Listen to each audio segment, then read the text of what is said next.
Everybody, welcome. How's it going today? We are going to hang out today and have a little conversation about hazards. And there are a lot of hazards that happen in Pathfinder. Some of them have to do with players, but these are not those. Well, yeah. Yeah. Sometimes your role playing can go wrong. Yeah. But that's not things. We're going to talk about the mechanics of what hazards are in Pathfinder. We'll cover some of the basics, what they are. We'll kind of look at a couple hazards that are pre-made inside of the GM core. And then we're going to be making a couple of our own hazards. So we're gonna be able to look at them and get an idea of how we make them. One of them is going to be slightly more interesting, and then the last one we're going to do is a very complex one. Yeah. So for that. Yeah, that way, because I think of when you look inside of the actual book, I think they have some cool references, but I don't think they have a really complex one. So we're going to do one version, and of course, there's many different ways to make hazards.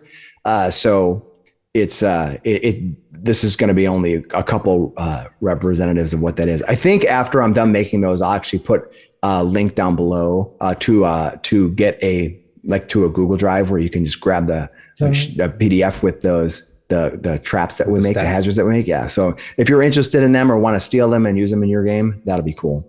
So let's take a look. What do you think? Absolutely. All right. So if we're looking at hazards are in the GM core here, and we're on page 98 of that GM core. We can take a look at that.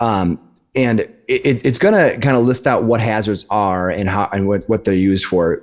Just to kind of go over it briefly, hazards are really a combination of one of three things. One of them is the traps that Think of the pit trap, the classic pit trap. Yeah. Yeah, you walk over a pit. I'm very familiar with those. Yeah, you walk over a pit and boom, there you go. That is a simple trap that can cause all kinds of grief. The second one is an environmental trap. So you can have environments that have traps, for example, like a snow, quicksand. Quicksand, perfect example. Quicksand dragging you down into the muck, and that happens. And then the third one is one of my favorites, which are haunts. Haunts are something along the lines of the like occultism that causes the environment to attack you in some way. They're spirits, they could be ghostly entities, they can be whatever your imagination is. They are pretty cool. Yeah, they tend to be something that is more like an echo of the past, something like that can cause all kinds of ones. The classic one is like the unsettled ghost, right? And then that is a good chance that when you're running into a hazard, something along those lines. Most of the ones in the book here that cover hazards do that. So let's kind of look at what hazards are in general. So when a character comes into the room and they want to look at a hazard, usually if they're just in exploration mode, I tend to say anybody who is searching will get a chance to see the hazard, and if you're not searching, you won't see it. You'll just walk into it. If you're trying to avoid notice or you're trying to defend, you're kind of walking with that shield in front of you. You're kind of like ready for action. You're not looking for a pit trap. And if you're trying to avoid notice, you're hugging the walls. You're not paying attention. You're paying attention to not be paid attention to. Right. They don't really give. And feel free to comment below. They don't really give good, hard and fast rules on how you're supposed to be able to seek and find these in exploration mode. But that's kind of how I typically do it. But every hazard has a way of hiding. So it has a stealth check, and you're treating it just like a characters hiding in the corner. But in this case, it happens to be a spike that wants to spring up from the floor and pierce your feet. So when you're going through these, you always have to detect them in some ways. And when you're in encounter mode, when you're actually running around, depending on what type of trap it is, generally speaking, it's the same thing. You need to seek. I'm going to seek in this area before I run. If you don't, you're going to run right into that hazard. Yes. Yes. Now again, it's really kind of GM related, how you want to make the hazard found. Again, this is a role playing game, so your game master can be as twisted and evil as they want to be, Yeah. or not. Like I would say, for example, some hazards might be obvious. For example, think of like a bridge that is old and precarious and may cause problems as you run up to the bridge. Even in a fight, you may say, hey, this is a precarious looking bridge, this looks dangerous. Yep. And maybe one of the floor board, maybe one of the boards, if you walk across, it's going to break free and it'll act effectively like a pit trap. Mm-hmm. So, and you can run it, and you run across it. When you do, that will trigger the pit trap. Hazards generally, when they act as a reaction. So in encounters, they're going to react. So they're going to react immediately on your turn when you encounter them, when you cross them.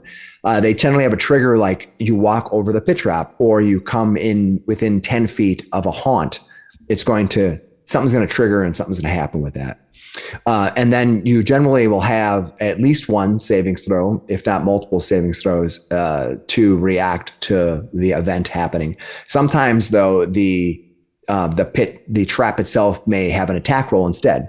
Mm-hmm. So think of like a swinging axe that's swinging down at you. If it's going to swing at you, it's going to make an attack roll. You walked into the area. Here comes the axe. It's going to do it. It has a +9 to hit you. And if it hits you, it hits you. And if it doesn't, it doesn't. The penitent man. Yeah. Yeah, exactly. That's actually a very, Indiana Jones and the Last Crusade has some pretty cool traps at the beginning. Yes. Right. Absolutely. Right. Yeah. Right. And those are the perfect examples of hazards too, right? For sure. Absolutely. And I would say that at the end, if you look at that, I wasn't going to talk about that, but if you think at the end where he has to drink the cup, in many ways, that's a hazard of its own, right? That maybe is a haunt, like that is an example of a haunt that is it might not necessarily have, but the savings throw you need to make may be a lore check. Like which cup should I drink? That's your check, right? Yeah. So you can, and if you critically fail, if you fail, you maybe sipped it, right? And your lips touch and you realize this is not the one. If you critically fail, you drank, and we all know what happens in that case. So yeah, a great example of a haunt that comes from a movie that was one we can do. So when you trigger a hazard, it can be a reaction or it can take on some free action. And usually a simple trap will just trigger and be done, like a spike or a pit trap. You open the pit, it's open. Everybody else is gonna know it's there. It's triggered. But then there are these complex hazards that can happen over and over. They may set and stuff. Yeah. For example, there may be a complex hazard that says while you're in this room, every round until you disable that trap, it's going to fire a dart at you. It's going to fire a dart at someone in the room, and over and over. Poo, poo, poo. Sometimes it's every time you move, every round if you have 3 actions. All 3 actions, it's going to fire a dart at you. Maybe it gets a +0, a +10, +5, +0 to hit you for your 3 rounds or something like that. But it's going to keep firing the darts over and over again. So that's be a complex one that has a routine.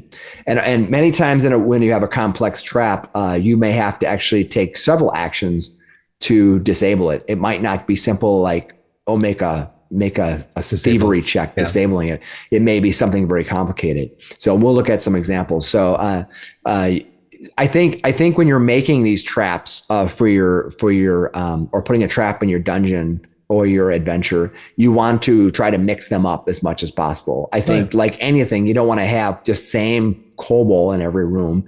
You don't want to have the same trap. You want to have it be varied all the time. Because I really honestly think that the things that make role-playing games are great are the variety. Oh, absolutely. Absolutely. And the hazards and the traps and everything, they add layers to like an encounter, right?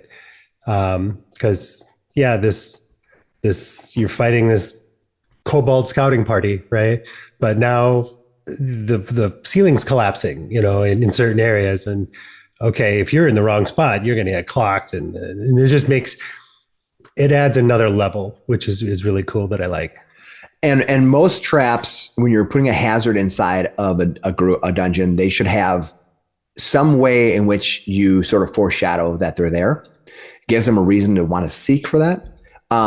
Very rarely do you want to have just a hazard that they turn a corner and they get shot by a dart. Now, if you're in AD&D from the old school days, that kind of stuff happened all the time. You walk around a corner, you get shot, you take 12 damage, you're dead, right? Thanks for playing. But I think, as we've kind of aged up in the game, we have more story driven situations. Now, if you play Shadow Dark, that's kind of a very different situation. But right, so you generally, when you want to have a hazard, you want to usually give some kind of a indicator. For example, the old rickety bridge crossing over the river, right? It looks like it might be falling down, right? Makes sense. You might want to give them you're like, I think I better check this out before we go across. So, and there's a reason why they have the seek action. Sometimes NPCs can drag you into getting tripping hazards, especially in encounters. And we saw that in our last a couple episodes ago in the Dragon's Demand, where one of the NPCs dragged your character specifically into triggering a trap, kind of pulled you in, tempted you a little bit, and you just couldn't resist. You had to chase. But for the most part, when you're just walking through a dungeon, there should be some indicator. What I like to do is we can go back to the game we just were having with the Dragon's Demand, is I give traps that you might not see right away, but actually aren't very dangerous, but it kind of sets you up to know, okay, this area, there's going to be traps going, there's going to be a precursor of a trap, right? Going ahead. There's a snap trap that does 3 damage. And it just snapped in your foot and you had no indicator it was there, but that becomes more or less your foreshadowing of things to go, right? You might want to be cautious going forward. They've set traps for you. Right. Later in that same adventure, there was a tunnel that was charred and it had some fire elements in it. And, that was sort of like the foreshadow that this could be very dangerous. So part of that is that you want to create something for the characters to know. I love a trap. My favorite hazards are when they go off and the players aren't surprised. They're kind of like, I knew that was coming. I knew it was coming. We did it anyway. Yeah, the trap makes sense, right? And it's like, yeah, but are you going to turn around? No, you have a job to do. So. Right. Or if they can't disable it and they're like, well, we have to go forward anyway. We're going to somebody's have to deal with it, jump through. So, right. So these traps, I kind of see traps as having sort of like 3 ways in which they're used inside of a dungeon. The very first one, the most obvious one, is I do damage. And there's a swinging axe that comes down, hits you for 2d10 damage if it makes the hit. Critically can hit you, can fail, that kind of stuff. That is kind of like when you think of the term of a trap, that's what is typically the first thing you think about. Right. The second type of trap are what I consider to be like traps that hinder you, traps that kind of hold you back or create problems for you. They don't necessarily damage you. They could damage you in indirect ways. For example, they may give you poison that can over time damage you, or maybe give you a disease, which over time can negatively affect you. You may become enfeebled or something like that can hinder you. Maybe you have an enfeeblement and you're poisoned and it doesn't do damage, but you're enfeebled and every hour, and every hour you get a save, right? If you think about it, like in the game, a lot of times poisons have like this 6-round cycle in the game. But there's nothing saying that you can't make the trap, just be a hindrance. Like, oh no, now for the rest of this adventure, I'm going to be poisoned until I can cure that. I get a save, And it's a deterrent too, right? Where, you can go through this, but here's this other path you could also take. So you could redirect them. It's like, do you want to confront this whatever poison gas room? Or do you want to like take the hallway further on and who knows what's down there? So yeah, it's a way to direct your players, I think, as well too. Well, like we see it in Lord of the Rings where they go up the mountainside and the mountain, they have an environmental hazard, right? The storm's coming and they decide, okay, I don't want to go through this hazard. This hazard is going to be too much. Yeah. Let's instead go through the dark mountain where nothing is ever there. Nothing is there, right? Could possibly go wrong. Nothing, it's an empty dwarven mine. Yeah. And they call it a mine. So there is a chance where you can hinder your party. You also, for example, you have a door that has a very high difficulty to chance to defeat. You're not able to do it, but you can open the door and go through. But you're going to have to face whatever this is. Or maybe there's some kind of a way in which there's another way which you're told that you can get through the door a different way. So now do you take the shortcut and take the damage, or do you try to figure out how to go back and figure out how to get past this? So, I think those are more interesting than the damage traps. Damage traps are common, but I find them as a game master, I really prefer to have a trap that is sort of like has some environmental and story element to it, right? Sure. So that's the third element. The third element of the third action type of trap I see is this traps that tell a story. The fact the hazard is there because of something else. The hazard itself is the foreshadow of the story, or it's telling a tale of a story that's happening. For example, if you find a dead body and they have a something stuck in them, right? As you pluck it out, the hazard might be that there's poison on the actual dart itself. We saw this, I think, in the which one was it? The Emerald Aegis, where there was a poison dart, I think, in the body, and you plucked out the poison dart, and because of that, you had to make it was a hazard. And you had to make a savings throw. Otherwise, you could have been affected by the poison. There's a precursor that there was creatures that were using poison, right? Yep. And so that was a story element. And so when they happened later, you were like, oh, well, now I might want to find ways in which I might want to mitigate the fact that I have poisons. Like maybe my spell casting might want to have things around there, or make sure I have the right skills that I need to do, like equipment and things like that. So I like the idea of that. And the last one in the Dragon's Demand, we had that hallway that was full of acid, right? It was interesting. You had this narrow walkway that we had to like traverse. And then there was something we saw, like tablets or something. We saw something in the pool of acid, vaguely through the murky poison or murky acid. And it's like, okay, then there was a story element involved in that. Yep. And if we wanted to go through the diving into a pool of acid to get this, then we were rewarded with story elements, which of course we did. Come on. Come on now. But yeah, treasure. We got to get the treasure. You got some scrolls. You got some scrolls in stone tablets, but also you got the pendant that had a story element. Yep. Right. Yep. And that was a story-driven kind of hazard too. That trap, I mean, it was damage for sure. There was no real redirection. We had to go through that. I will say this, and spoilers if you haven't watched The Dragon's Demand yet from us. I think it's it'll be up. It'll be up there. But I think it was the second night. Or I think it was the end of the second night or the third night. I think it was the end of I think it's episode 2 that you go through the acid. The machine that's in that room that you decided to not go through, that could have actually raised a platform to allow you to walk over the acid, right? So the other part is that, generally speaking, when I find a hazard that's dangerous for the party, I like to find ways for them to get around it. Now, there was no way obviously there to disable it, but there was a way to disable it elsewhere. And there's literally a red line in the map that connects the two. It takes you from one to the other. It's like, in fact, one of the players that I think it was Nate who's like, Alan, did you want that red line to be there? And I'm like, yep.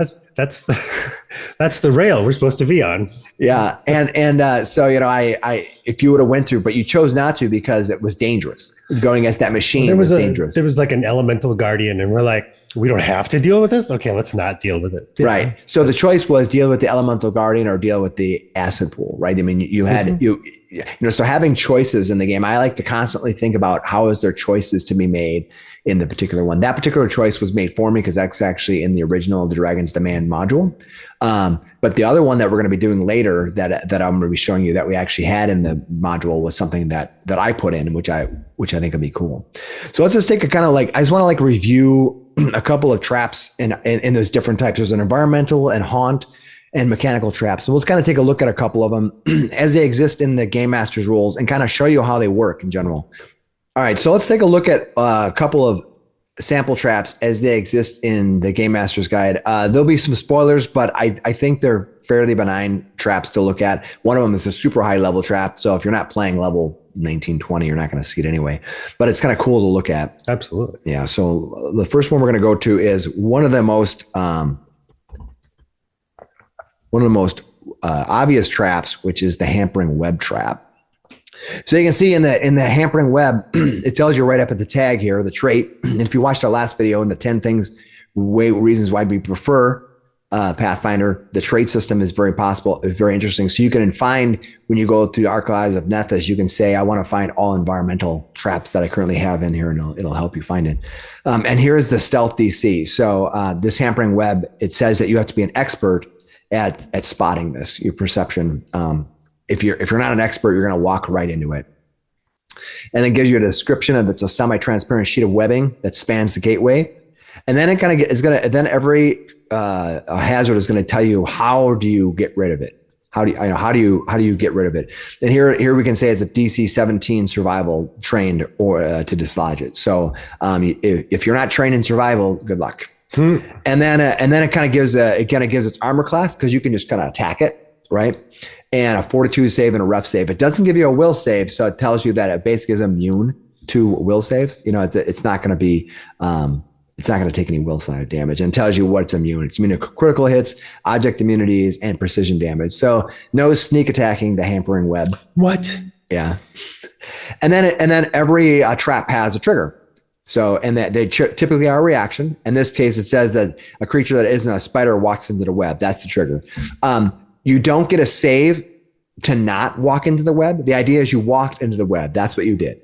The save will be to not take on the effects of the web. So if you have a tripwire, you walked and you tripped the tripwire. Now, do you take half damage from the explosion or whatever? But if you some 5e games and stuff like that, you try to make saves to not fall. But if you walk into over a pit, you're falling. Your reaction, you make the save to catch an edge.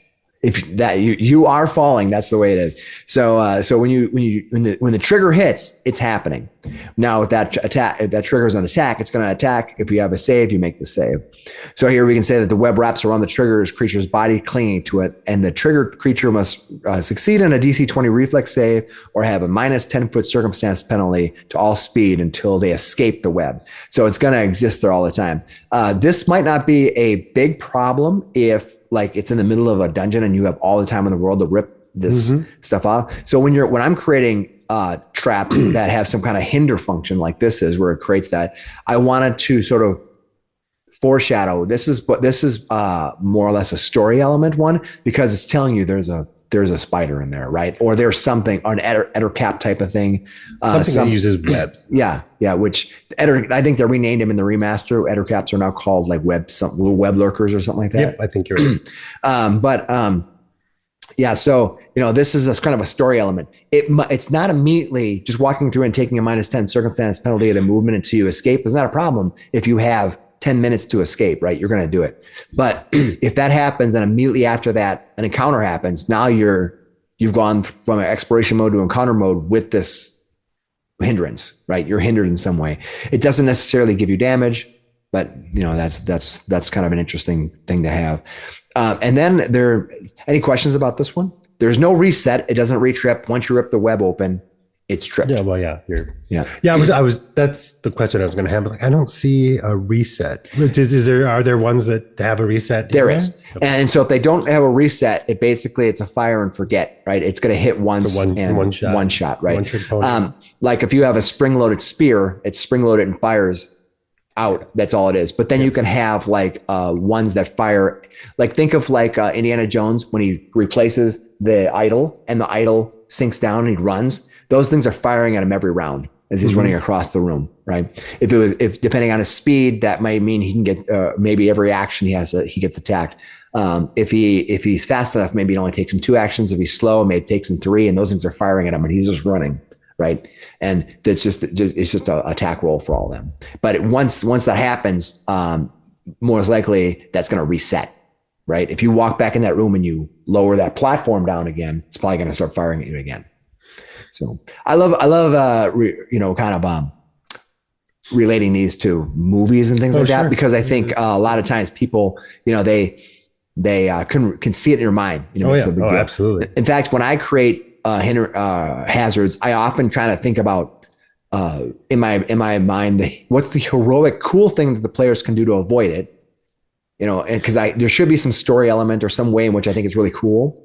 And then what's the brutal, horrible thing that can possibly happen? And I want them both to be cool. Like I find the middle ground is less interesting. Like I failed and I take some damage, or I succeeded or whatever, but critically succeeding, maybe some cool things happen or whatever. Or, I find it and I'm able to disable the trap and I save everybody's bacon. Oh yeah. That's cool. The other one that's cool here is right on the same page, I think, is the Ghostly Choir. Oof. Yeah, Ghostly Choir is a haunt. So that is a haunt right here, and you can see that right up here. And that is pretty interesting in the fact that that's going to be a hazard at level 6. That's a much harder one. So you can see it requires an expert in perception to see it, and its stealth is 20. And then you can see that a choir of lost souls rise out of the floor singing an eerie chant. So, which is pretty cool, and it gives you a disable. Now, disabling for this one is interesting, and I love creative disables. Oh yeah. Just creating a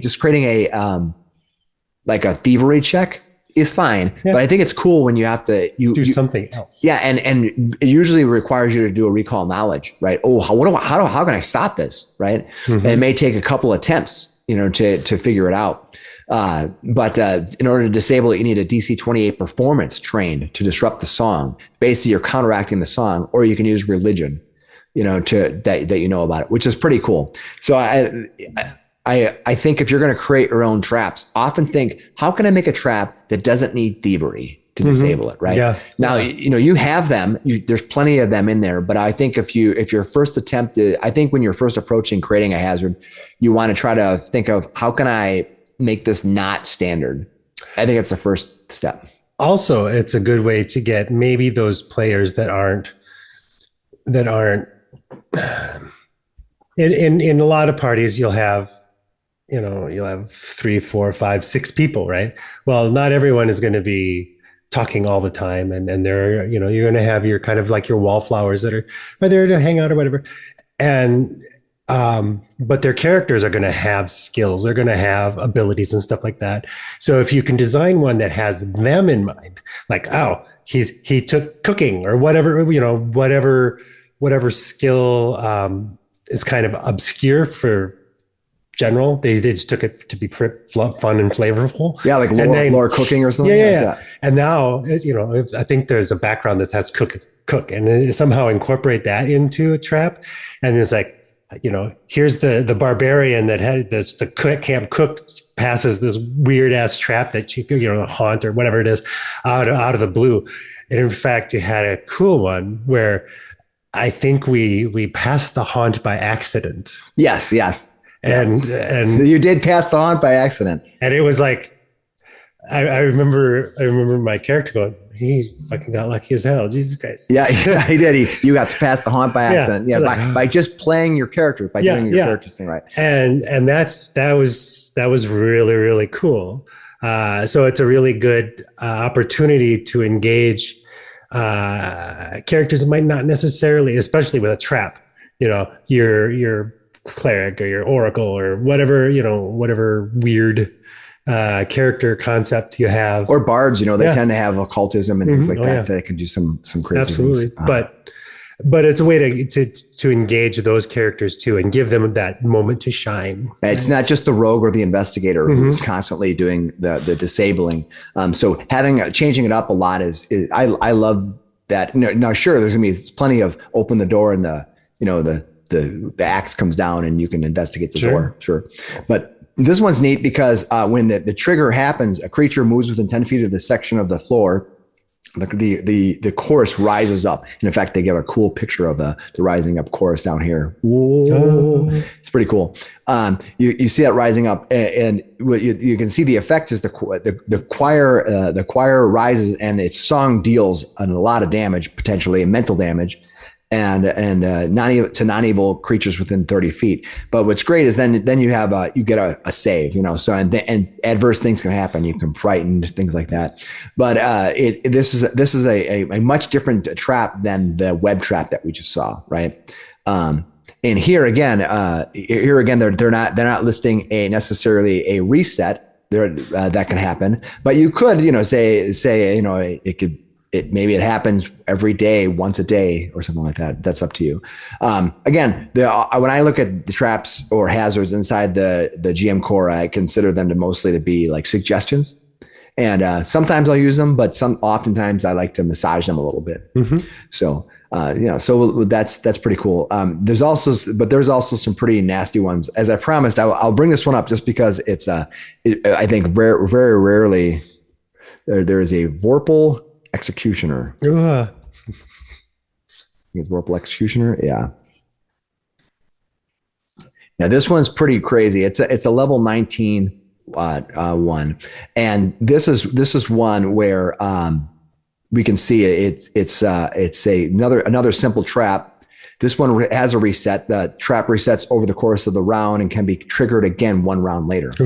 So this is a trap that happens every round. It's a simple trap, but it can still be fired off. And you can see here that the reaction is called total decapitation. The creature attempts to exit the room. A solid blade travels along its path. And this is what I really, when I looked at this, I really thought about what you talked about with the Indiana Jones one. Yeah, not Temple of Doom. No, it's the Last Crusade. The penitent man. I considered you brought it up early, and I'm totally fine with it because we're on the same wavelength. But I was thinking about that. This is the penitent man one, right? Where it comes down and just lops your head off, and on a critical hit, the target must make a fortitude save or be decapitated, dying instantly unless it can survive without a head. Oof. Like that is brutal. And you probably don't want to have too many of these traps. So reason I brought this one up is because I think in certain games like Shadow Dark, where you're expected to go through characters fast, like the expectation is that you have their character, if they last three sessions, it's a win. Or some old school games, like if you're doing Dungeon Crawl Classics and things like that, you have this expectation. Characters are easy to make. They enormous pile of bards, right? The stack of bards, right? They're easy to make, and they can go down fairly easy. And so the expectation of the game is that if things happen, people almost laugh. You're like, oh, you're decapitated. It's like at level 19 though. Yeah. But when you are playing from level 1, ooh. Yeah, when you are at 19, you can get probably resurrected. That's true. It requires a ritual, probably very expensive, and it requires all those things. But the reason I brought this one up is because you probably don't want to use traps that are going to instantly kill your characters. Now, you can obviously bring them down to dying. You know what I mean? Like you can do that. You can do enough damage, especially if they're slightly damaged from the previous encounter. They might. The wrong character might walk up and open the door, and they might already be at half hit points, right? Yeah. Because it isn't always the case that you have infinite amount of time to heal. You should, but maybe they're slightly injured or whatever, and they could be dying. But you probably don't want to do a lot of insta kill traps. Which adventure was it? In Bloodlords, there's a door that you open up. And if you grab the door and it's a resetting trap and it does enough damage to you that it instantly will disintegrate you. Oof. One of our players in the group, I believe we were level 16. We had been playing since level 1. Ooh. Level 16, he was disintegrated. I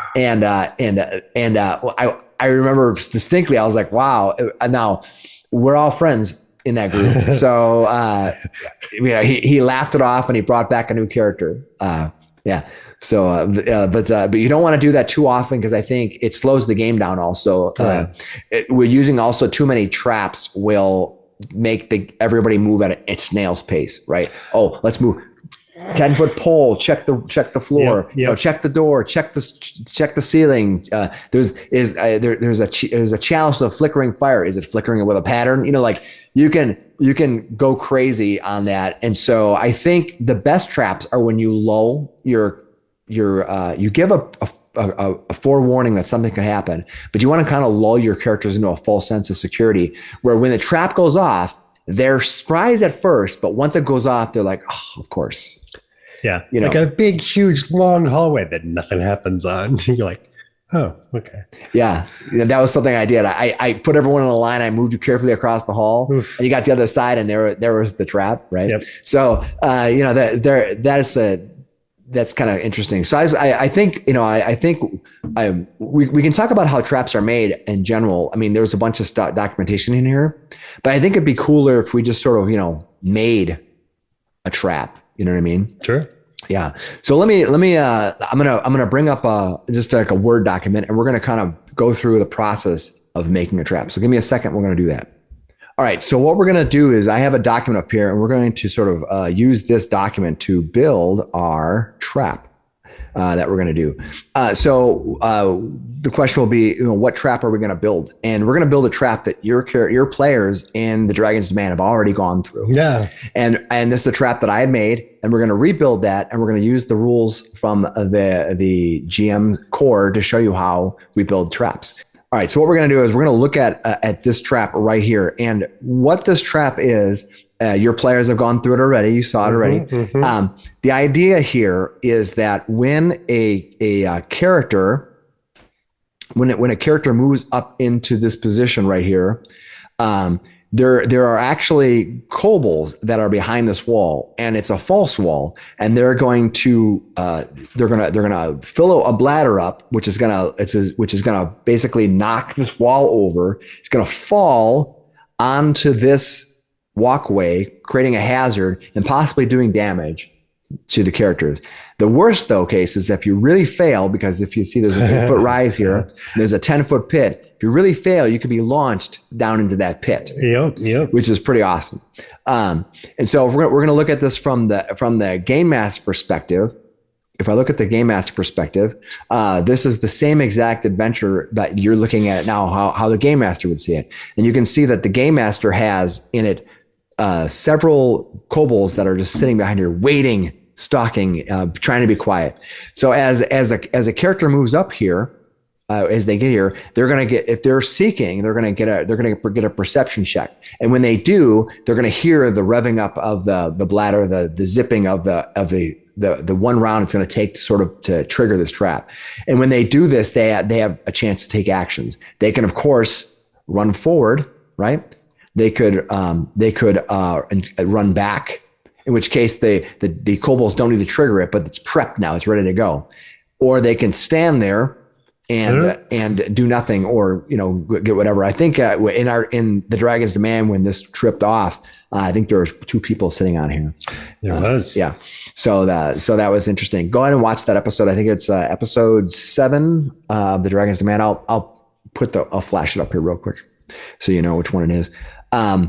But and you can watch how the players actually live through this trap. Yeah. So the idea is that this is a level 2 encounter trap. And so what happens is there is a fake wall I put just for the adventure, which is cool, that you can see it. The players see it right here. But then when it's time to get rid of it, I can just change the layer to the GM layer, and now the wall is gone, and I can draw out the room, and they can see all of the stuff that's happening and the kobolds behind it. So then I just come back. And so let's kind of draw out this trap and how it works. And we're going to use the GM core to show you how we made this. And so all legal, like which is kind of nice. So if in the GM's core here, if you scroll down, we're going to scroll down past all of the traps, you find this area on how to create traps. And they talk about it. They give you some stuff like extreme, high, low.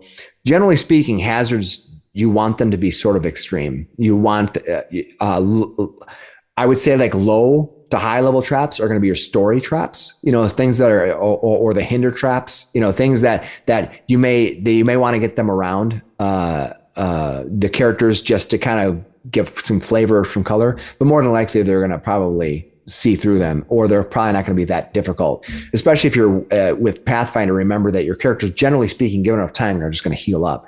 So given somebody, given a 5th level character 5 points of damage or 20 points of damage, and they still have a day of travel, it's not that interesting and just might slow your game up. But if it gives them 10 points of damage, but it gives a story element, or gives that, then it's worth it. In this particular case, is hindrance, because it's going to give you that difficult terrain. And then I had to roll to see if the kobolds make a break for it to run down the hole, or if they stay and fight. They decided to stay and fight in that particular case, but I don't. Probably because there was only 2 people when they triggered the trap. They didn't see the other 4 characters come barreling through. That's right. So let's kind of look at how this trap is going to be called. And this trap is, we're going to call this trap, call this the Kobold Collapsing Wall. And it's going to be a CR2 trap. So we know that. So, and our trigger for this trap is going to be the Kobold. Watching me type is always never fun. The kobolds are going to press down on the lever, which causes a loud zipping sound. This will actually trigger. This can actually trigger initiative if you want. Depends on how you want to do it. I did initiative, I believe. Triggers initiative. And so then if you hear that, if you run forward, if you ran forward, you might get there and see them something happening before they even trip the trap, in which case you could clear off. But you guys didn't at the time. You guys held strong. Of course, you didn't know it was around the corner, so you could have ran forward into a disaster. Okay.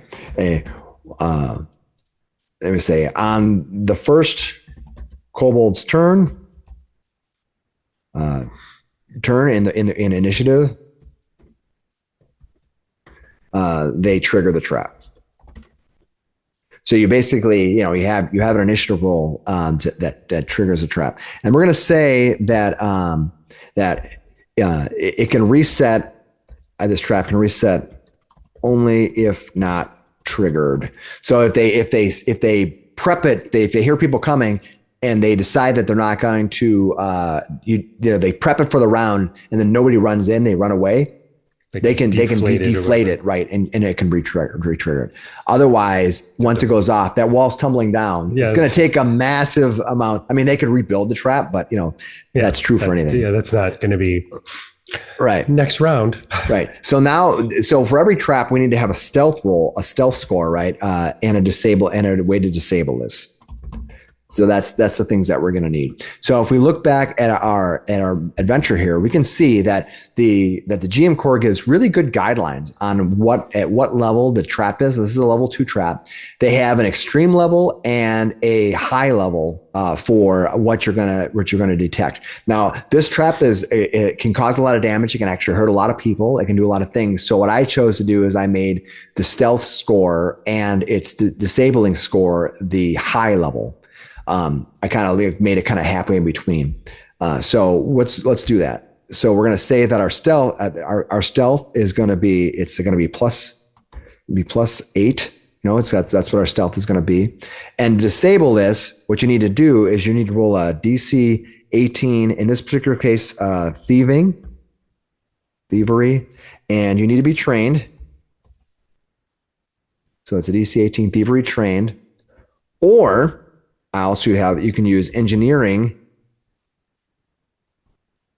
lore, and that's going to be DC 16. So if your character had engineering lore, and you ran around the corner, you literally, if you ran around the corner, you saw it, you literally could walk up and try, before they even trip it, you're like, I'm just going to deflate. I know exactly what it is. It's that bladder that's rising up. I'm going to puncture it, right? Or I'm going to do something like that. And I'm going to disable this trap. So you can take your two, generally a disable is 2 actions generally. So you run up around the corner and you see it happening. You're like, I'm going to disable it right away. I'm an engineer. I know what I'm doing. And, or I'm a rogue. I'm just going to try to disable it using thievery. Or otherwise you might have to do a recall knowledge if you really have no idea. But that's what it's going to be. But not every trap needs to be disabled. It can be beaten down, can be destroyed. So every trap, as we saw, has a defense, right? It's going to have a defense of some ways, and that's going to be the launcher only in this case. So we saw the wall was up there. You need to be behind the wall to the launcher, the thing that shoves the wall over. From this side, you can't do anything. You can fire at the wall, but you're firing at bricks. The worst thing, you could, as a game master, rule that you actually trigger the trap to fall on you or something like that. But that's kind of like, I think that's the time where game masters just sort of have to make a call. But for us, we're going to talk about the launcher only. And so we need to give it an armor class. We tend to need to give it a hardness. We need to give it some hit points, and we need to give it some saves. That's what we need to do. So let's kind of go figure out how that is. And so what we're going to say here is that when we look at this, or we follow the description of what's going on, the next thing is kind of what level of proficiency you need to have in something to be effective. And so what we're going to say is for the second level trap, we're kind of looking at, we're going to stay in that trained realm. It's very unlikely that at second level, if you give a random like diplomacy or something like that, that one of your characters is necessarily going to be an expert in it. So you want to be careful. Of course, you have all your characters' cheat sheets, so you can do a trap or a hazard that has something where somebody has an expert in diplomacy, and you're basically saying this is your time specifically to shine. Right? Exactly. So, but we're going to sort of stick with the expert idea here. And then here, they kind of give an awkward chart here where they have this level, this EAC, HAC, LAC. That means that is for, if you look up here, it's going to tell you what it is. That EL and H are for extreme, high, and low. So what's the armor class going to be for this particular case? So in this particular case at a level 2, I'm actually going to give it a low armor class. And the reason is because it's behind the wall. So if you already have to move to get behind it, I think that you shouldn't be then burdened with a high armor class. You kind of have to balance. The more difficult it takes to reach something, or the more guarded it is or whatever, you have to make, as a game master, that balance that says it shouldn't, if they go through all the effort, they shouldn't have to necessarily now beat down a wall to get it. So its armor class is going to be 15. We're going to definitely do that. And then if we look here, because it's metal, we're going to give it a low hardness, because it's that bladder. Maybe as a pierce the bladder. So we're going to give it a hardness of 7. If you want to break it, you have to get your weapon inside that in chamber. And so if you break the hardness, that's what that's going to be. And then it needs to have hit points. And so I don't think it needs to have a lot of hit points. So I'm just going to give it the hit points of 30. So now if we go back, we can go back and fill this out of an armor class of 15. We're going to say its hardness is 7. We're going to say its hit points are 30, which is also going to have a break threshold of 16. It usually is half. So if you do 16 points of damage to this thing, you'll break it. They can repair it, but you'll actually stop it from being able to be working. I just kind of feel like you went through and you stabbed that bladder and blew it up. You didn't destroy it; you just punctured it. Yeah. And then what I'm going to do, because it's a bladder, I'm going to give it a weakness to piercing. Nice. Of 5. Right. So that means if you use a piercing weapon, it's automatically going to take 5 more points of damage. That level of piercing is, if you look up in the charts, it'll tell you kind of like what weaknesses should be by level. 5 is a good level 2 weakness value. And then we're going to need to give it some saves, and we can see that here, The saves come from this very same chart, level 2 chart here. The saves are 12 for an extreme, high is 11, and low is 5. So what I think I'm going to do in this particular case is I think it's metal, right? So if you do something that requires a fortitude save, it's going to have a good resistance, but it's metal. It's not moving too much. And so I'm going to give it a lower reflex save. And because it's an inanimate object, it's not going to have a will save.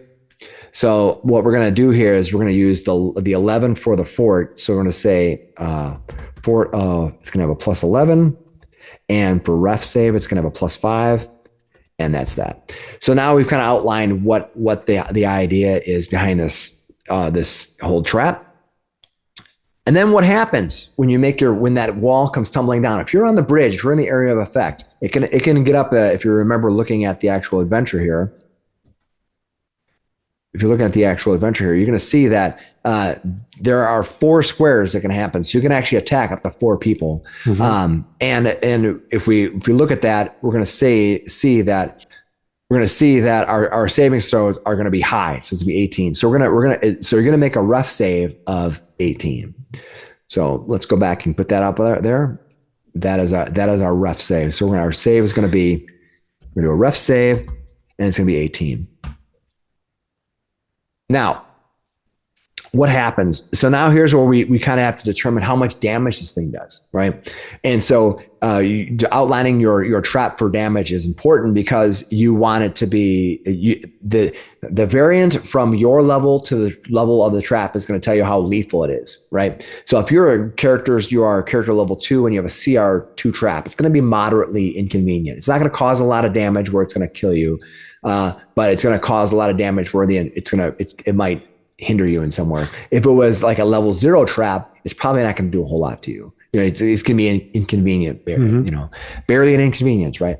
Whereas like if it's a level 4 or 5 trap and you get hit, it's going to cause a lot of damage. So let's take a look. So when this happens, because you're going to make a save, and so you're going to have a crit success. You're going to have a success. You're going to have a failure, and you're going to have a crit failure. And when I write these all up for the document below, it'll be more formatted correctly, so it'll look right pretty. But anyway, so we know when you succeed, what you're going to have. We're going to say nothing happens, right?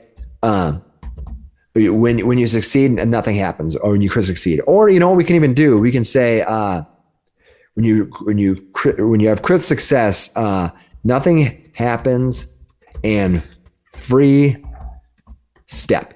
Like literally, you can make a step right away. That's your critical success. That's kind of cool, right? You critically succeed, you can take a step. When you succeed, you're going to take half damage. When you fail, in this particular case, you're going to take full damage, and we'll figure out what the damage is here in a second. And fall prone. So what that means is we probably don't want to do the maximum trap damage because we're already adding a condition on it, right? It's not just doing damage to you, but it's doing damage and you fall prone. So we're probably going to lower the max damage a little bit, and then on a critical failure, we're going to say as failure.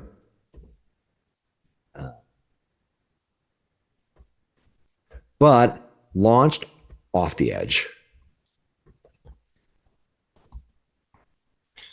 So that means when you pushed 5 feet. Yeah. So if you're on this map here and you critically fail, it's going to drop you into that 10-foot pit.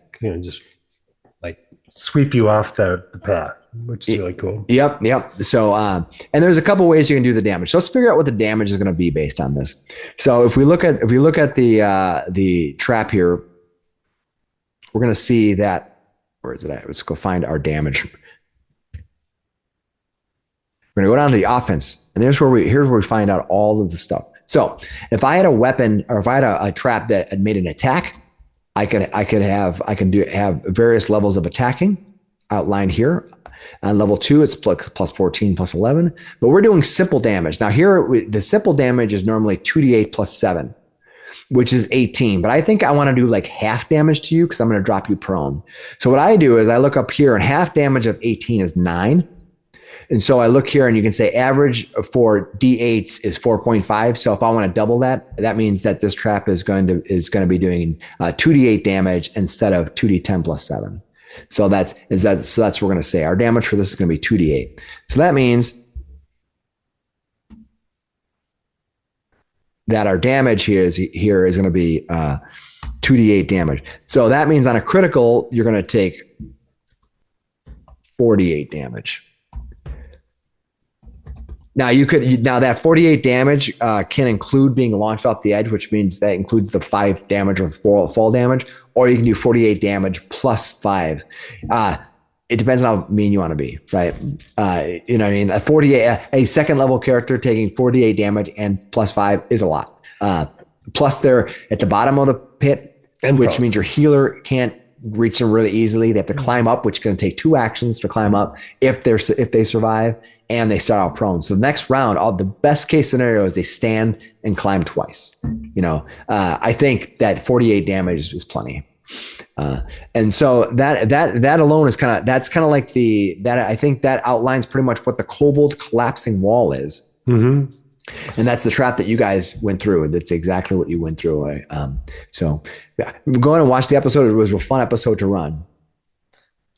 But yeah, so that is kind of like more of the basic strategy of, you know, running through the system, how we do it step by step.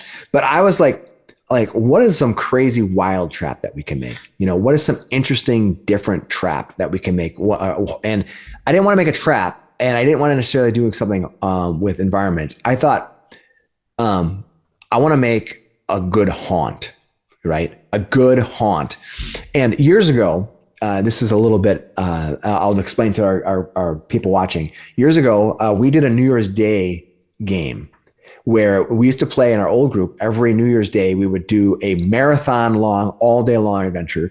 And usually I put together a game, and people would come over and we play like from 10 a.m. until like late at night. It was fantastic. And one of the adventures I had was all about this ghost. And it was based off of the movies The Ring and The Grudge. Remember that? Yeah, I missed playing on that day. You weren't there for that one? I wasn't there. Oh man, I thought you were there for that. So no. So that was a I believe it was a Pathfinder 1E game that we did there at that time. But I figured I didn't remember. We were videotaping our games then, so I didn't remember who was there. I thought you were. I distinctly remember other players being there, but I misremembered if you were there or not. But let's kind of build that haunt. Okay. A haunt that can haunt you through the entire dungeon. A haunt that can haunt you maybe through many days, right? That can do things. If you watch The Ring or The Grudge, the creature the haunt is activated by some action. In the movie The Grudge, spoiler for The Grudge and The Ring from 1998 and 2001 or whatever. In The Grudge, you enter into the home and you trigger the grudge. The woman was as a haunt inside of her home, and you trigger it. And as you go throughout the rest of the time, every so often this creature is going to spring up and do something scary, because it's a horror movie, right? And we want to recreate that's something scary happening over time that slowly is going to wear you away. If you watch The movie The Ring, the idea is you somewhat spoilers for The Ring. It's not quite the ending, but mostly through The Ring, they need to find the body of they think anyway. And in this particular case, they find the body and bury the body. And that sort of is supposedly, quote unquote, the end of the haunt. And so I think we're going to create a haunt that the characters are going to trigger some activity, something that's happening. This thing is going to, you need to find the body and bury it, and then perform some ritual over the top of it. And until then, it's really up to the game master who's implementing it. So I'm not going to give detailed guidelines, because I think something like this could vary. It could be every room of a dungeon, or it could be once a day if they're going on some quest across the continent or whatever. Maybe or throughout the city it happens. In the game that we had done, it would happen every day in the city, and they had to investigate and try to figure out how just to find the body. And And so they had to follow clues. They were, because as it happened, they had to find the person who find the clues to lead them to solve where this happened inside of the adventure. And so, yeah, that was the whole night was them finding it. And the thing about it is the creature didn't do damage to you. The creature causes damage to your psyche. And in Pathfinder terms, that is being frightened. That is being drained, right? It's draining you. It's stealing your energy. That is being doomed. Ooh, right? Yeah. Ooh, yeah. That was brutal. And so I wanted to make it so that if you didn't solve the problem soon enough, or you try to ignore it, eventually the doom is going to catch up to you. And the idea is that you are unable to fix these conditions until the haunt is resolved. So if this happens every day and you're trying to find, it's like a race against time. Nothing will encourage your players to do something like impending doom. Right. So let's go back. So we're gonna spend the last part of this creating this much more advanced, interesting trap. Very cool. That's cool. All right, let's do it. Yeah. So I'm gonna have a good. I put it together. It's super fun. And we're gonna show you all the steps. Sweet. All right. So let's come up. I'm gonna call this the tortured soul trap. And here's the thing about this. Honestly, creating a CR, we're gonna call it a CR10, but honestly, creating a CR for this really just gonna set the level, because the damage is gonna be sort of like not hit point damage. You know what I mean? It's gonna cause you to be frightened and be doomed and stuff like that. So and really, you only get so many levels of you can only get so many levels of frightened, and you can only have so many levels of doom before you're doomed. You're out. So it doesn't really. I think it's kind of a cool trap, because you could take this, easily adjust the CRs or the savings throws and whatever, and put this in pretty much any adventure. And the number of times that this creature causes, whether it happens once a day, can change, or it can happen once every room. If you want to really compress this to be like, oh my God, there's 6 rooms that they're going to go into this cavern, and in every room they go to, they need to solve this puzzle, and it's very likely it's potential that someone can literally in 2 rooms be doomed 4 and perish if they critically fail, and they're the targets, right? And they burst into dust or whatever. It can be very brutal. So that a warning to you that this trap is extremely brutal, but also pretty cool. Yeah. So this is going to be a complex trap, and it's going to be traded as a haunt, right? This is what this is. And when you download this, it'll actually have little red squares and whatever, so it'll be more labeled correctly. All right. So what we're going to say is, in this particular case, the trigger can be whatever you want, but we're going to put something in here. We're going to say the group opens a cursed tome, right? They open a cursed book, right? You open the cursed book, and maybe that's the haunt's private diary. The haunt's diary, maybe. Right, you can choose what you want that to be. Maybe it's the haunt's diary. You can choose any story element you want, or it could be the person who tortured her, their diary, right? Torturer's diary.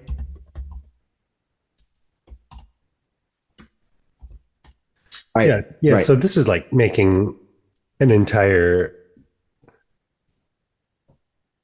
Well, it's not the entire adventure, but I mean, well, it's making like, so as a side thing, sure. This is just I like to do this, and this is something that's been well known. When I do an adventure inside of something, I generally like to have a main story and a side story. This could be either the main story or the side story. The main story was getting to find the treasure. Maybe you went through this whole adventure and you got deep into the dungeon, and the book was sitting there, and you open it, right? And you trigger it. We're not realizing that you just launched yourself into a whole other set of mysteries, right? Mm-hmm. Maybe up until this point, you found a bunch of clues about this, we'll call it a woman or a man who was cursed, right? Who maybe you found out all the things that were happening, and this trip, opening this book, is causing you to have to now find the body buried somewhere inside of here, right? Yeah. I was thinking you could also have have it where the book was stolen from a tomb, right? Yep. And you have to find the book and return it. Something similar. You along the can lines very of- similar thing, right? But the idea is that you as a player, I always want to make the emphasis to trip the trap or the haunt or whatever. I want usually to be on the PCs, the characters' actions doing it. One is just more fun because you create your own demise by doing this thing, right? But also, it feels less targeted. Like as a game master, I don't like to do things where I just like point to a character and say like, oh, you're cursed, or this is the thing now you need to solve this problem. I like it to be the PCs who are like, there's a book here. And I'm like, and you describe it in some elaborate things like that. And there may be even a warning on it, right? Or maybe there's some blood on it, something like that, something happened. And you maybe even describe it in every indicator that this shouldn't open it. I guarantee you the pieces are open. I guarantee you. I don't bet money on very many things, but I would bet money on you that the PCs are going to open that. So you give them a choice to open it or not, but they're going to open it. All right. And then we're going to say the book itself has clues. So if you're using this, you're going to probably put some lore in there in the book that's going to give some clues, but not go to this place and get the body, but maybe some clues that I usually like to make a mystery, have a couple steps, make it interesting. And maybe it's every time you get to one of these steps or one of these events that have the clues, that's what's going to trip this thing. You can be as dangerous as you want or as easy as you want as a game master. So if you're in story mode and don't want it to be dangerous, maybe only have 2 incidents, right? And then they find it. So you want to be like, oh, my players are min-maxers and they want to go at it. Then you're like, as a game master, we talked about in the previous video, you're sort of you're at free range. So right. I think, when you look at this, you can make a lot of assumptions. I'm assuming that this is going to be a many-step process that could potentially devastating kill a party member, which is, as a game master, very exciting. Because rarely, when you plan this, because of saves and all these other things, that doesn't really happen. But it could be interesting to see what happens. All right. So and then we're going to say this. We're going to say the tome cannot be removed from this location. It's stuck here, right? You cannot remove it from this location. Now, the location could be the room it was found in or the manor that was in, right? Maybe all the clues are in the manor and they can carry the book around, but they can't take the book out of the manor, right?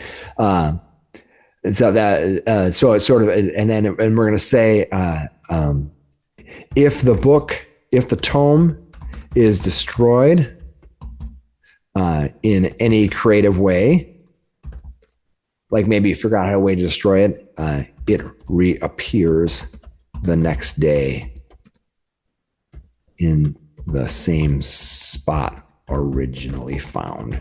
So we're going to say this tome is going to, if you decide, maybe as a game master, you can say it's resistant to fire and blah, blah, blah, but the PCs, they really figure out a way they want to do. Or I'm going to take it and throw it into the ocean off the back edge. Whoo, we got rid of that. Next day, it appears there. Like, oh crap, and maybe that alone, they throw the book, that doesn't deactivate the trap, right? But we'll talk about how ways in which if the PCs get really bad, how can they save themselves? Because I generally also, I like to write myself in the darkness and try to write a way in which players can get out of the darkness. Because there's no, you're not beating on players. You're giving them interesting story elements to play with. All right, so we're going to say that the book can't be destroyed, and what's going to take to disable this? We haven't really talked about what this is going to be. We're going to need. First of all, it's going to have a stealth roll, right? So, and the stealth roll is going to be that perception roll that says, do I notice the warnings, right? Does my perception precede the warning? Like, oh, you found a book. Well, maybe there's some indicator on this book that you shouldn't open this up, right? And so we're gonna give it a stealth score, and we're gonna look at see what that's gonna be. Let's see what that stealth. Let's go look it out here. Rolling up here, and this is gonna be a 10th level one. So we're gonna say we're gonna make it 35. This is an extreme one, right? So it's gonna have a plus 25 stealth, right? And also you need to have, in order to even notice it, maybe you need to be it's perception, but you need to be an expert. Not just trained, you need to be an expert in this one. If we look at the book here, we can kind of roll here. We can say at 10th level, kind of like for high, it's expert, and low, moderate, it's trained. So we're going to say we as a game master are setting you up to fail, right? And that's the cool part, because sometimes as a game master, you're just like, I want to set you up to fail. Now, you could actually just avoid this trap altogether. So I always say it's like, here's this super tempting book. Nope. Yeah, I'm walking away, right? And the idea is, if you do stuff like this in your game all the time, your players are going to start walking away. They're going to be like, no. But this happens when you've not really had something like this happen for a while, and then suddenly it's thrown in there. You're like, whoa, I should not have that was not ready for that. So that's what it's going to take to disable it. It's going to take a lot to disable this thing. To disable it. And we're gonna say, because the book can't be destroyed, we can give it. It can have defenses, but those defenses can be really whatever you want, because destroying the book, whether you give it a saving throw, fighting, whatever it's going to be, you're going to destroy it, but it's that the haunt itself doesn't really have you can't really attack the haunt itself. The idea is that you need to find the clues. And when you do that, what's going to happen is you get savings throws for every level of the haunt. So instead of attacking the haunt, the idea is you have to complete the task. Some game masters or some players be like, oh, that's not fair. We can't use our brute force and sword to kill this bad guy. But I think that's the fun part, right? Yeah. If you don't make every bad guy, undefeatable, if this is the one time that happens, the players are going to be like, oh my God, I'm going to swing at this shadowy thing appears in front of me, and I'm swinging my sword at it and it goes right through it. And like, oh crap. Yeah. Right. No, we need to solve this a different way. We can't use sword, right? This becomes, so in many ways, this is very much a story driven haunt, right? So what is it going to take to actually disable it? I think it's always good to define how difficult something's going to be to disable it before you figure out kind of how much damage it's going to do and how often it's going to happen.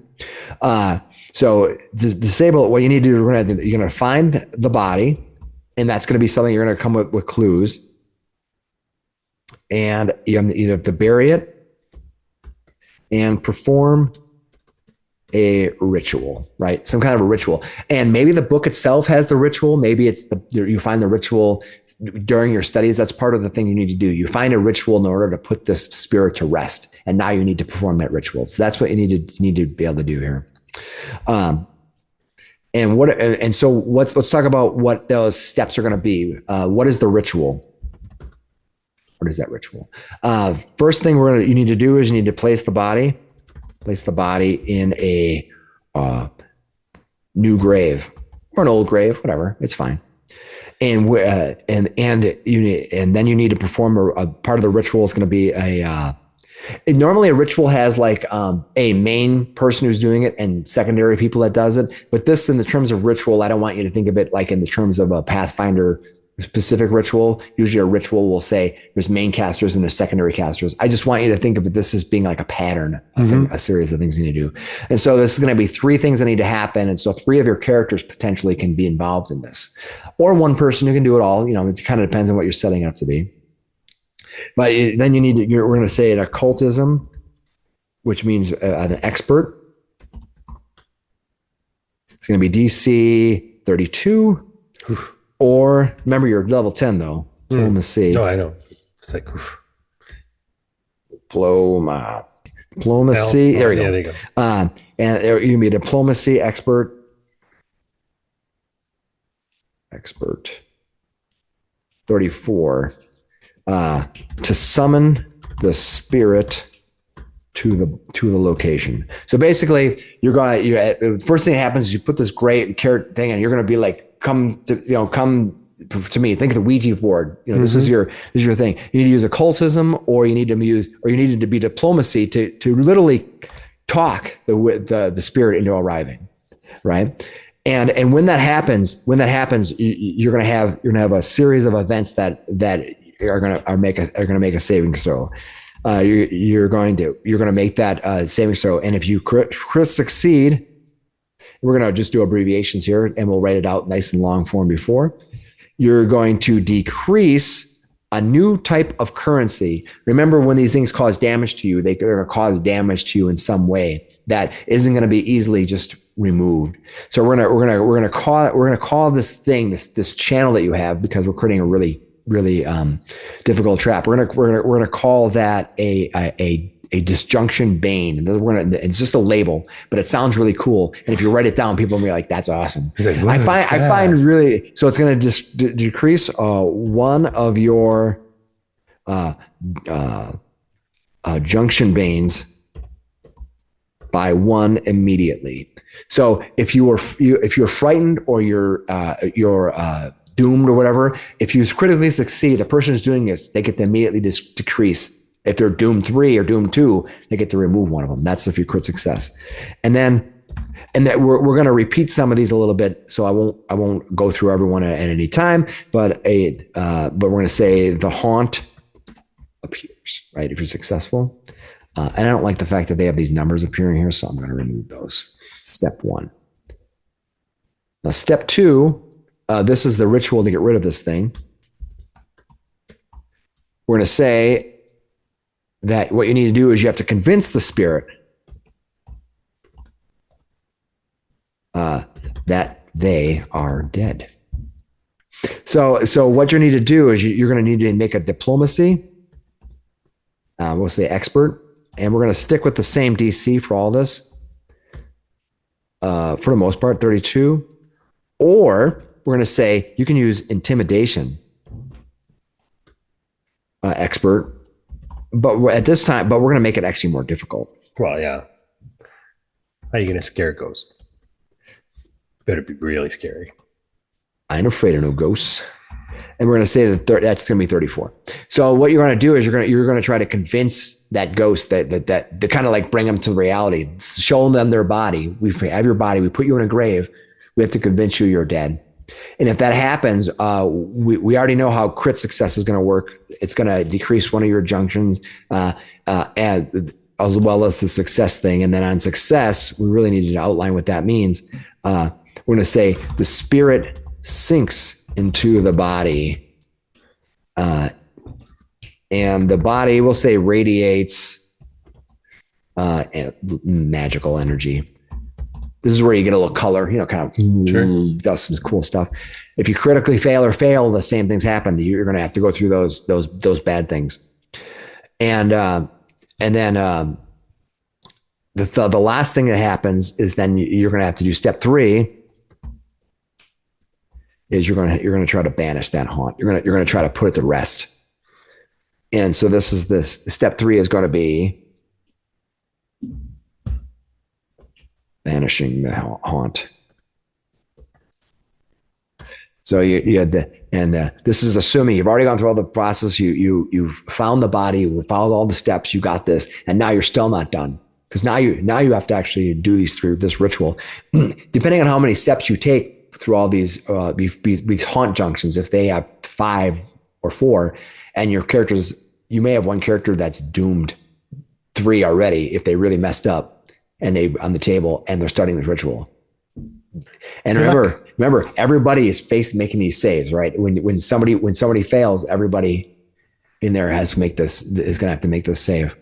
So if the person who's doing the diplomacy expert 32 for this step 2 fails, everybody has to make the save for the haunt junction. So it's cool, because the haunt is kind of taking care of you. So we're gonna the last thing you need to do is banish the haunt. We kind of know what's critically success, but the success is going to be that you banish the haunt. The haunt is permanently destroyed. The haunt is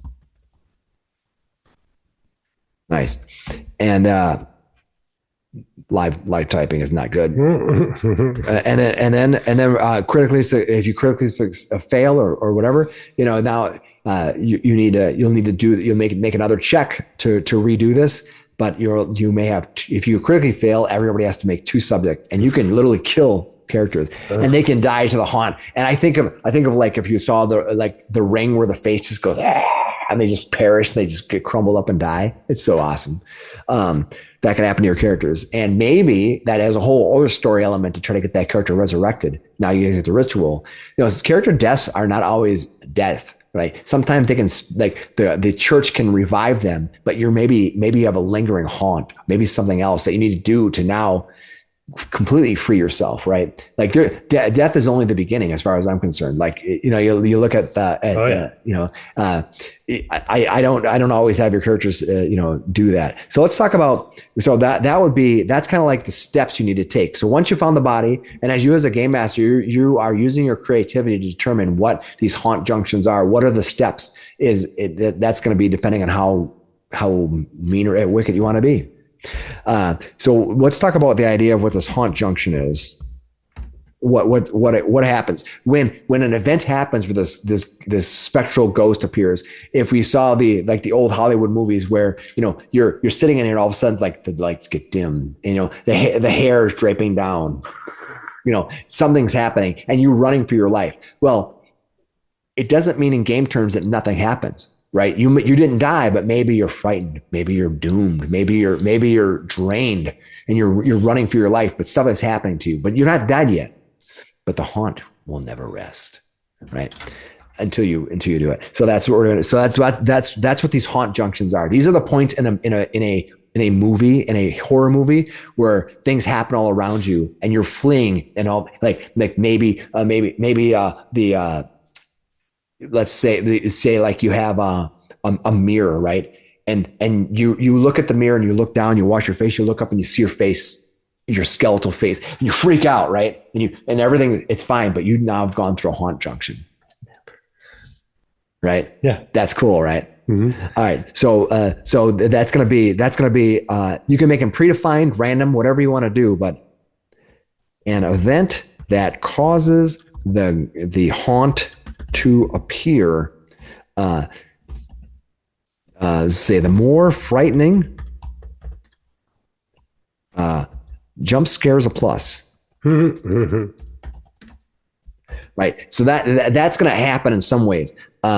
At the end, for example, if you're trying to put the creature to rest, maybe it's trying to rip itself free. You've coaxed it to go into the body, and you're trying to banish it, and it doesn't want to. So it starts. The body is laying there, starts moving and wiggling, and the all the flames start going out all around you, like all this crazy stuff, right? And so this is what the haunt junctions are. We're gonna make a little table out of this. I chose 4 options. You can roll a D4 as a DM, or you have the players roll it, or whatever. You can make this list super long or super short, however complicated you want it to be. This is already very complicated, so I kept those options short. But there's going to be 4 options for you. Hopefully, I do not have a problem with this thing. So we're gonna have a roll, on a D4, and then we're going to have a DC for what's the DC going to be for that, and then we're going to say the junction effect. And again, remember that these effects, once they receive this junction effect, it doesn't go away until you put the haunt. Right. So it's gonna linger. Normally frightened, every round it goes down. Normally doomed, if you take a nice rest, you get it back. Not now. Right. It's gonna be awesome. All right. So we wind up like frightened 12. Yeah. I mean, we're gonna get to that. So we're gonna say for the first thing, we're gonna do the target you get a frightened condition, right? Mm-hmm. So that's gonna be a will. We'll say will 32, right? And I'm gonna give ourselves a little more room here. And then we're going to say, increase, right, by 1, right? And we're going to say, fleas on frightened 3 for 1d4 rounds. So if you get this and you are or already were frightened 3, we'll say frightened 3 is the most you can have, but then you literally panic. you run into the dark. And if you are in, that could be really bad for your group, right? Something happens, you run into this other room. Maybe you're in a dungeon. This is only part of the problem. There's maybe monsters. There's things that are happening. You suddenly flee. They're like, oh no, you're trying to be sneaky or stealthy, and something happens, and you open the thing. Like I open the door, and you flip it open, and you see maybe like we talk about like the Lost Mines, the hair clip, right? You see the hair clip, and suddenly you drop it and you flee into the night, and everyone's like, "What the hell's happening?" Right? Because that's you roll the D4. We're gonna say that'll be the first thing that happen. We'll say for the second one, we'll say.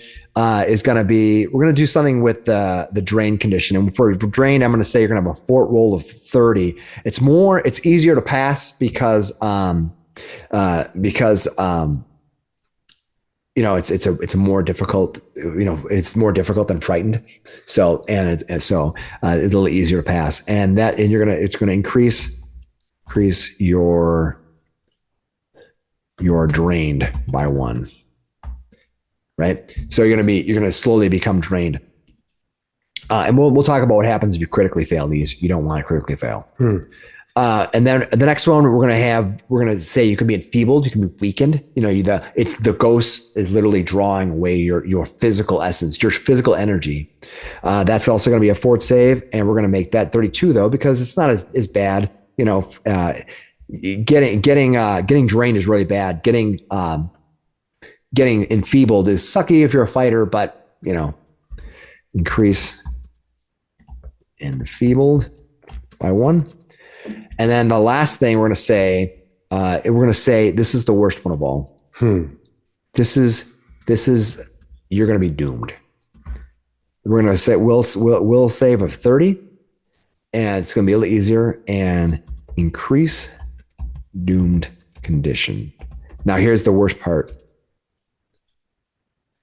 We're going to say this, that let's go through the successes and all that stuff. On a crit success,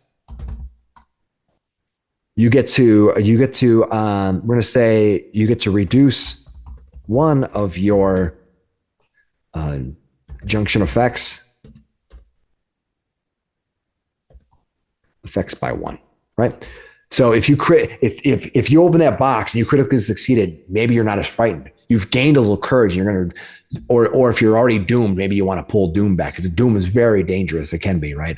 Or being drained because you're surrounded by creatures and you want to be able, you can choose, like whatever one. If you succeed, we're going to say success is sort of like that's ground zero. So we're going to say nothing bad happens. Now, if you fail, you're going to be subject to the junction effect. And if you crit fail, it's the junction effect, but by 2, not 1. So if you critically fail twice, you can become doomed for almost, like it could happen. It could happen. This is scary, dude. This is scary. This could happen. And what we're going to say here though is, so now we need to kind of give a bailout. If the character is sort of at that point where they've just not able to find the clues, they really right away completely whiffed this. They found themselves, oh my God, I'm doomed 3 on the second thing, and we need to get out of here. We need to flee. What we're going to say is that this is going to have a 2-mile radius. So if you're within 2 miles of that book, which you can't take out of the book, like if you flee and you leave 2 miles, you can rest and recover 1 junction effect. But you are not free of the haunt. Right? So once you get out of if you had that manor home, you found that book, you opened it up and you spent the day there and you're like, I'm fleeing. And you're like, oh, guys, I rest. I get to bring my doom condition down. Oh, we're never going back to that haunt again. Somewhere during the day, the darkness will find you. And you will soon realize, oh my God, we didn't escape the haunt. The haunt is with us. And I love the fact, the false hope of fleeing, resting. And I'm like, oh, you get to remove one of your junction effects. You feel relieved. The sun is shining. It's a beautiful day. And they get up the next day and they're like, we're going shopping. I'm beat up. We need a couple of days. We maybe even take a long rest here. Let's maybe do some downtime activities. Right. And now you start doing that in your middle of shopping, and you're like, this armory, I'm going to replace my armor. Well, let's go try it on. Go try it on back there. And you go back there to try it on, and you're putting your armor on. All of a sudden you look, and as you stand there behind you, you see the slowly rise of a shadow looming over you, and you turn and it's gone. And you have to take the effect, and you're like, oh my God, we didn't solve this. It's never leaving us. Anyway, this was just sort of our look at traps as a whole. And hazards as a whole. I kind of like, if you're new to hazards, hopefully you're not scared to death, because hopefully you're not in one of these junctions where you're making saves right now. That this is a brutal one at the end here, but as you saw, the hazards have many ways in which they can be used. You can use them they have environmental hazards. They have they have regular damage traps, and they have haunts, and they can either be complex or simple, right? And if they're complex, they can reset over time. Simple ones tend to fire and forget for the most part. So yeah, I mean, and that's use hazards in your game. Put them in there. They are way more interesting if you are just a little creative. Yep. Yeah. I will never be picking up a book.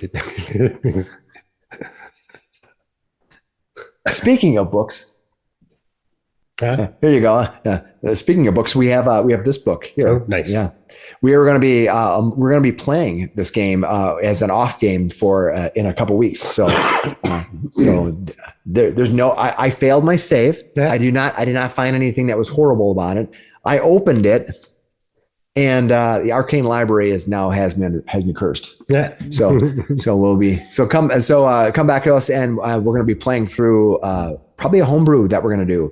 That'd be fun. Yeah. So we're going to do that. So we're going to do it off night because we're going to be busy on our normal gaming night. So it's a pickup game. So hopefully you're around, and if not, we'll catch you on the next one. So yeah, absolutely. All right. Well, thanks a lot for hanging out with us and just chatting about hazards. Stuff. Yeah. It's fun.